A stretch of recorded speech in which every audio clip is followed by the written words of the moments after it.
امروز از صبح زود اومدیم. زمین شخم خورده بود و نوبت مرحله بعد یعنی روتوری و نرم کردن خاک بود.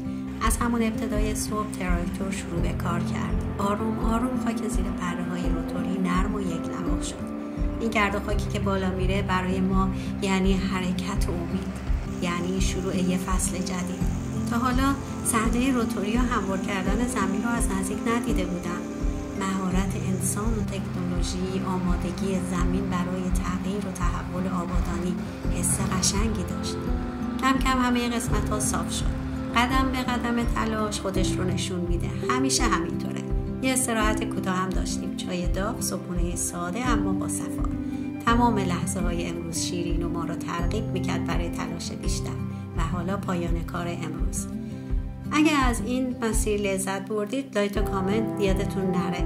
برای دیدن ادامه کار کانال رو سابسکرایب کنید و با من در کانال رویای سبز همراه باشید. مسیر ادامه داره.